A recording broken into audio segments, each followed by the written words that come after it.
நேயர்களே, இன்னைக்கு நான் செய்ய போகும் ரெசிபி என்ன தெரியுமா? லவாப்பழம். இப்போ லவாப்பழம் சீசன், ஆடி மாதம். லவாப்பழத்தை வச்சு நான் வந்து சட்னி அரைக்க போகிறேன். வாங்க வீடியோக்குள்ளே போவோம். பாருங்கள் நேயர்களே, லவாப்பழம் வந்து கொட்டையை எடுத்து வச்சுருக்கேன். இவ்வளோ லவாப்பழம்.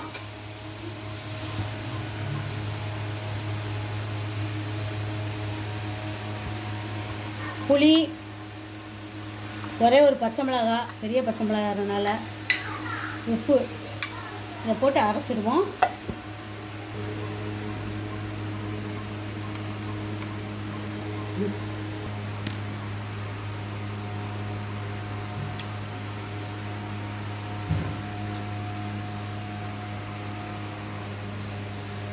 ஒரு ஸ்பூன் எண்ணெய் ஊற்றிருக்கேன், கடுகை போட்டிருக்கேன்.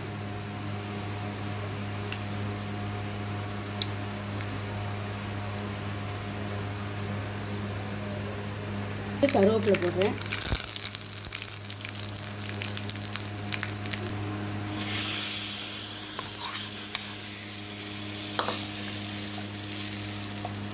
சுவையான லவாப்பழ சட்னி ரெடி.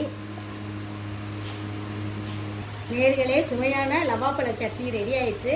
இந்த சட்னியை வந்து தோசை, இட்லி, கோதுமை தோசை கூட நம்ம செஞ்சு சாப்பிட்லாம். அவ்வளோ டேஸ்ட்டாக இருக்கும். நான் செஞ்சு பார்த்த மாதிரி நீங்களும் செஞ்சு பாருங்கள். செஞ்சு பார்த்துட்டு லைக் பண்ணுங்கள், சப்ஸ்கிரைப் பண்ணுங்கள். நன்றி, வணக்கம். அடுத்த வீடியோவில் சந்திப்போம். பாய் பாய்.